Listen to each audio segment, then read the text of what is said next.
दोस्तों वीडियो के नीचे जो लाल रंग का सब्सक्राइब है उसको दबा के साइड में जो बेल आइकन है उसको दबा के ऑल कर दीजिए ताकि जब भी मैं वीडियोस अपलोड करूँ आपको जानकारी मिल जाए। और पिछले सारे वीडियोस देखना चाहते हैं तो इस वीडियो के नीचे चैनल के नेम पे क्लिक करके प्लेलिस्ट में जाएंगे, पुराण रामायण महाभारत। उसके बाद आज का चैप्टर ये है। तदनंतर आगे आगे श्री राम चले, बीच में परम सुंदरी सीता चल रही थी और उनके पीछे हाथ में धनुष लिए लक्ष्मण चलने लगे। सीता के साथ वे दोनों भाई भांति भांति के पर्वतीय शिखरों, वनों तथा नाना प्रकार की रमणीय नदियों को देखते हुए अग्रसर होने लगे।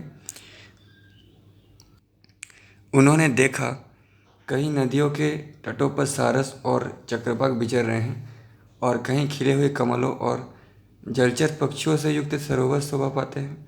कहीं चितकबरे मृग युद्ध बांधे चल रहे थे, कहीं बड़े बड़े सिंह माले मदमस्त भैंसे तथा बड़े हुए दांत वाले जंगली सुअर और वृक्षों के बहरी दंतार हाथी दिखाई देते थे। दूर तक यात्रा तय करने के बाद जब सूर्य अस्ताचल को जाने लगे तब उन तीनों ने एक साथ देखा सामने एक बड़ा ही सुंदर तालाब है जिसकी चौड़ाई 1 योजन की जान पड़ती है। वो सरोवर लाल और श्वेत कमलों से भरा हुआ था। उसमें क्रीड़ा करते हुए झुंड के झुंड हाथी उसकी शोभा बढ़ाते थे तथा सारस, राजहंस और कलहंस आदि पक्षियों एवं जल में उत्पन्न होने वाले मत्स्य आदि जंतुओं से वो व्याप्त दिखाई देता था। स्वच्छ स्वच्छ जल से भरे हुए उस रमणीय सरोवर में गाने बजाने का शब्द सुनाई देता था, किंतु कोई दिखाई नहीं दे रहा था। तब श्री राम और महर्षि लक्ष्मण ने कौतूहलवश अपने साथ आए हुए धर्मविद नामक मुनि से पूछना आरंभ किया। महामुनि, ये अत्यंत अद्भुत संगीत की ध्वनि सुनकर हम सब लोगों को बड़ा कौतूहल हो रहा है। ये क्या है, इसे अच्छी तरह बताइए। श्री रामचंद्र जी के इस प्रकार पूछने पर धर्मात्मा धर्मवृत नामक मुनि ने तुरंत ही उस सरोवर के प्रभाव का वर्णन आरंभ किया। श्री राम, ये पंचाप्सर नामक सरोवर है जो सर्वदा अगाध जल से भरा रहता है। मांडक्य नामक मुनि ने अपने तप के द्वारा इसका निर्माण किया था। उस मुनि ने एक जलाशय में रहकर केवल वायु का आहार करते हुए 10 सहस्त्र वर्षों तक तीव्र तपस्या की थी। उस समय अग्नि आदि देवता उनके तप से अत्यंत व्यथित हो उठे और आपस में मिलकर वे सब के सब इस प्रकार कहने लगे। जान पड़ता है ये मुनि हम लोगों में से किसी के स्थान को लेना चाहते हैं। ऐसा सोचकर वे सब देवता वहाँ मन ही मन उद्विग्न हो उठे।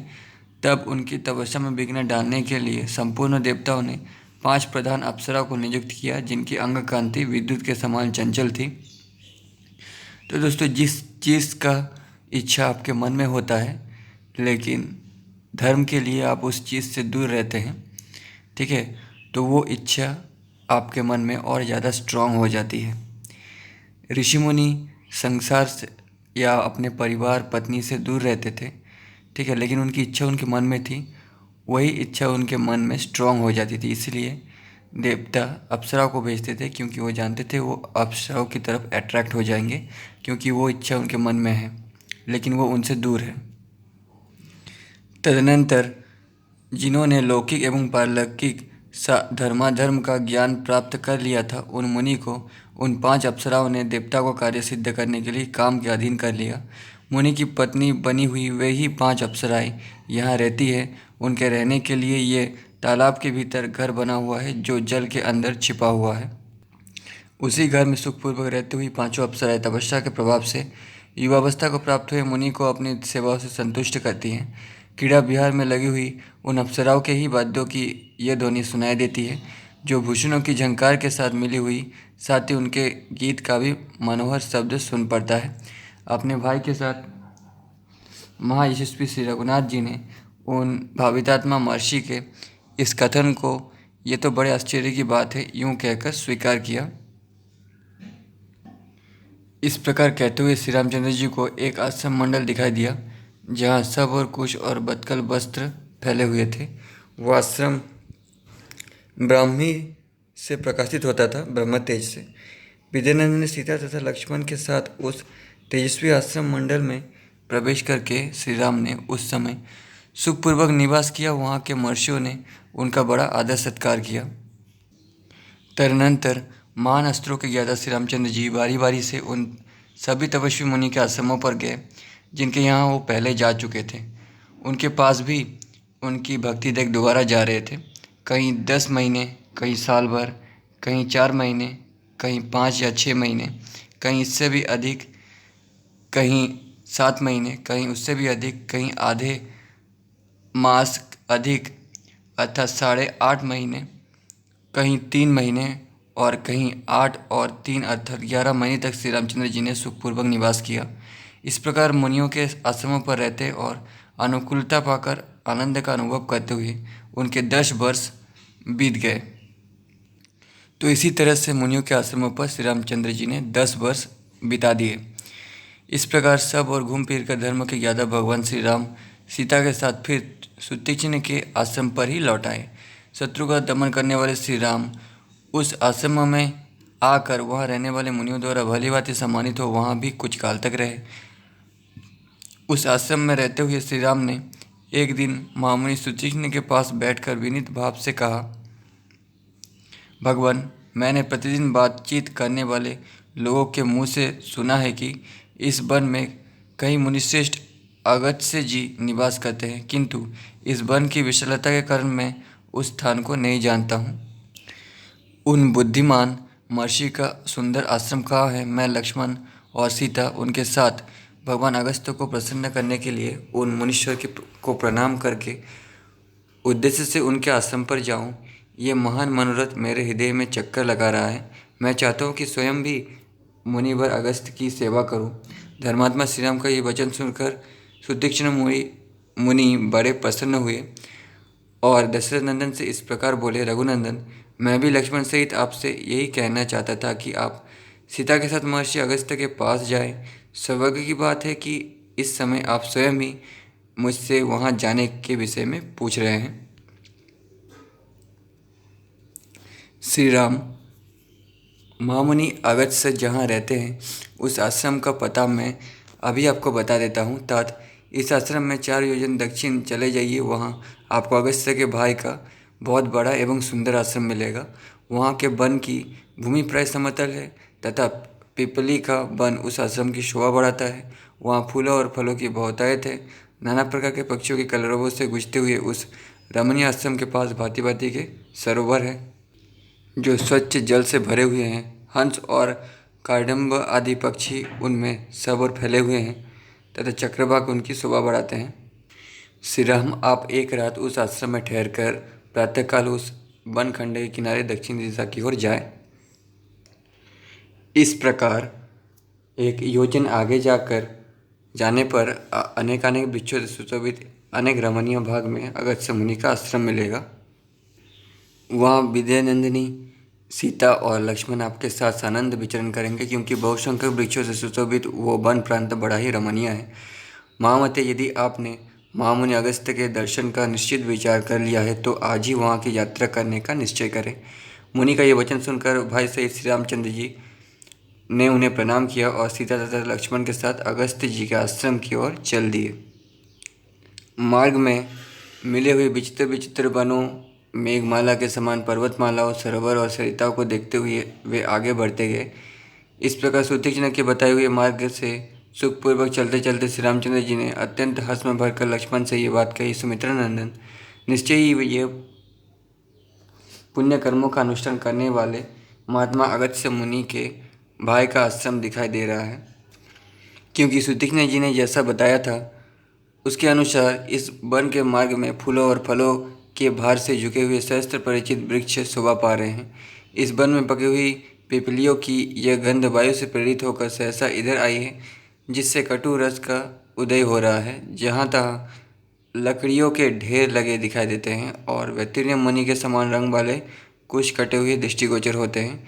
ये देखो, जंगल के बीच में आश्रम का धुआं उठता दिखाई दे रहा है, जिसका अग्रभाग काले मेघ के ऊपरी भाग सा प्रतीत होता है। यहाँ के एकांत एवं पवित्र तीर्थों में स्नान करके आए हुए ब्राह्मण स्वयं चुनकर लाए हुए फूलों से देवताओं के लिए पुष्प हार अर्पित करते हैं। सभ्य, मैंने सुतीक्ष्ण जी का कथन जैसा सुना था उसके अनुसार ये निश्चय ही अगस्त्य जी के भाई का आश्रम होगा।